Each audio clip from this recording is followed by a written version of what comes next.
think that there are some opportunities that we could have to have marathons or displays of this. I would love down the road if we had a whole bunch of people playing this to do a marathon of games that we played this year. I think that would be super cool. But it's really just growing the community and showing off obscure games. Yeah, at the very least, you could do an online marathon, I think, with I don't know if you want to do the best times, because I don't know if that's the thing you want to emphasize, make it a competition too much. But that would be cool to have an online, the 12 games you did that year, kind of Christmas marathon or something. That'd be kind of interesting, I think. Yeah, and I think it would be cool to do races every month. We haven't figured out whether we're going to do it. We picked 4 games in January, and it's pretty broad spectrum. We have one game where originally there were 2 people on the leaderboard, and now there's 13. So this is a Defy Gravity, which is a $2 Steam game or something like that, and they really attacked it. They developed an auto splitter for this game. I believe they created a practice a way to practice levels, and they got a new world record there, and they're doing a lot of work in there. And on the other side of things, we also picked Mr. Nuts for Super Nintendo, which a lot of people were real into. And then when we got into it, it's just too hard. Nobody's actually completed the run. Hey, that's guess you don't know what you're getting into, really, if you're choosing these kind of games like this, for sure. So I guess how about what about you? Since you're the head of this monster, this obscure speedruns club thing, how was your influence? Have you felt yourself become a bigger part of the community, and has your name kind of grown in the speedrunning world? I don't know. It's still pretty early. The launch of the club was, I think the idea was less than a month ago. And we had a lot of people join originally, and I haven't seen as many speedruns as I expected with the votes that we got. I knew it was going to be less than the number of people who voted, but I don't know about that yet. I mean, we'll see if anything like that grows. We'll see if my submission to RPG Limit Break gets in. Oh yes, that'd be a great kind of way to grow it for sure. What games did you submit, so we should look forward to it? I submitted The Legend of Heroes: Trails of Cold Steel. It's part of the Trails series by Nihon Falcom, and it's about 4 hours with the turbo. It's a pretty good run, although I'm not sure how good it is to watch. I tried my best to do in a commentary. We'll see what they think about it. Okay, good luck with that for sure. So that's not really an obscure game though, right? I mean, it's as far as the amount of people playing it, it's not that obscure. But as far as speed running it, because it's kind of a long game, I think right now there's maybe 5 or 6 people that have speed runs in the various categories. So it's not a mainstream game. Okay, that makes sense. So I guess the natural question at the end: what kind of your ultimate goal here for Obscure Speedrun Club? Just to keep going like it's going, or is there kind of some kind of end, kind of I don't know, OSC convention or something? I don't know what kind of your end goal here. I mean, I kind of want to see where it goes. I just want to focus on the 2 things, which is making it a community, and also kind of elevating speedruns that may not get seen a whole lot. I don't think there's any real commercial thing to have there, but if the club grows, I want it to become whatever it becomes. And I guess we should say it's very different than Bad Games Block or something, right? So these aren't bad games; they're just obscure games, right? Yeah, but I don't want to say that necessarily those 2 things are mutually exclusive. Although in January, the 4 games that we played, I don't think any of them are bad. Mr. Nuts is very hard, but I don't think it's necessarily a bad game. Okay, so how about you? So do you stream often? You're a regular streamer? You're not? How does your kind of speedrunning in the public life? I stream when I can. It's not consistent. I work a classic 9-to-5 job, so weekends and evenings when I can. Cool. Yeah. So I guess big speedrunning topics here now. Let's kind of get into that a little bit, because I want to hear your thoughts on some things. So how could you mentioned earlier that it could be a little easier. How could speedrunning be more accessible for more people, do you think? Well, I mean, I think so one thing that I notice a lot in the speedrunning community is that it's fractured a fair amount, and it's still kind of its niche, and I don't feel like it's tapped. So I think there's a lot of effort that people are putting into shooting down other people's ideas.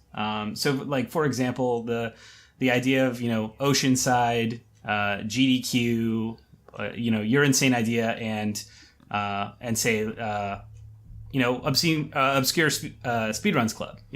These are 4 very, very different things, but there's almost no way that these are competing entities.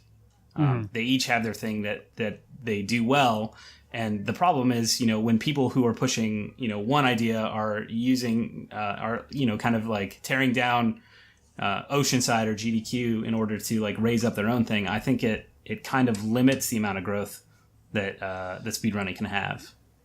Okay, I see what you mean. Yeah, and it's people. I think for in the case of Oceanside, for sure. I think it's because the person who put it on, how he, makes YouTube videos that are just insanely popular. And it's like the cringe compilation, things like that, more than the actual idea. I think, at least in my opinion, Yeah, I think it was a lot of people are kind of like looking for something to attack. I don't know if it's going to be good. The thing that throws me off the most is the timing of it.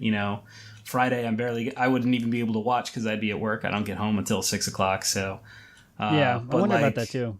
But and the big thing that people say is he paid his own money to make this thing happen, and if it's $18,000 versus $2,500 donated, then more power to him. That means he really wants this thing to go off the ground, and is what it is. Yeah, let's talk a little bit GDQ talk. I know it's over and we should move on, but do you have a favorite run from there?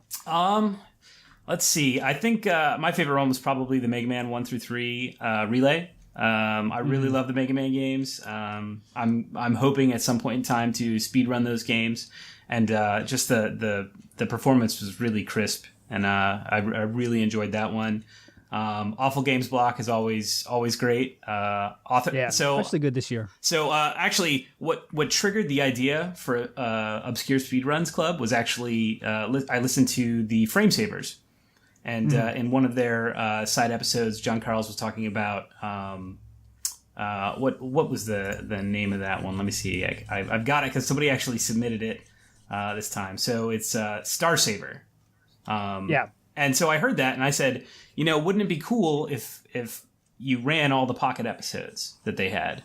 Or maybe we could get a group to do that. And so I just casually lifted that idea and threw it in the Reddit, and it became something completely different. But so anytime Author Blues or John Carls are on the couch, I'm watching.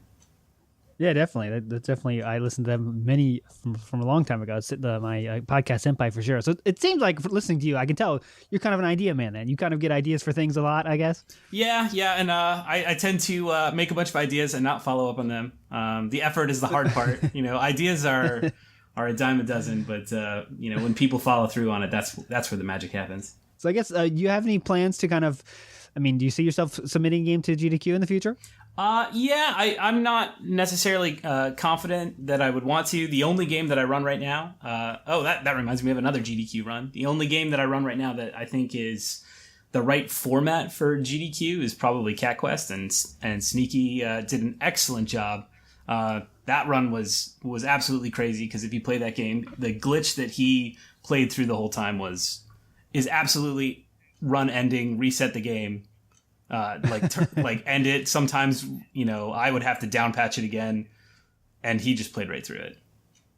That's cool. Yeah, that's the kind of thing like you don't know unless you run the game, right? Like for the viewer, like, oh yeah, that's interesting, right? We don't know the real struggle that he was going through because we don't know the game like you do, And it was really interesting seeing it that way because the last time that I watched GDQ or watched RPG Limit Break, I was watching from like the outside in. I wasn't a speedrunner at the time. And then watching it, as somebody who speedruns that game, it's a whole different experience. Yeah, once you know everything about it, it comes. You can kind of, I don't know if the word is right. You kind of do the run with the runner too. Like you kind of follow along each jump and stuff. It's really cool. I guess let's start. I consider myself an idea man myself. So I want to talk about how can we get not obscure games block in GDQ. That's too big, right? I think, but how can we make some kind of event that GDQ would be interested in to submit? You know what I mean? I don't know. I'm not sure how it would look like, but I think there's something there. We could make kind of an interesting pitch of obscure speedrun something. You know what I mean? Well, I based on what we've had already, I think probably the best way to start it out would be something like a hot fix that they have, because they've got that stream that they can utilize, especially now that they've got a whole bunch of subscribers, that they can use to pursue some of these things. And one of the things that I've found is the people who have kind of flocked to this group, they're not people who have a lot of disposable income. A lot of the games that we're getting submitted are submitted because they're free. There's a lot of Flash games, a lot of stuff that's less than $2 on Steam, and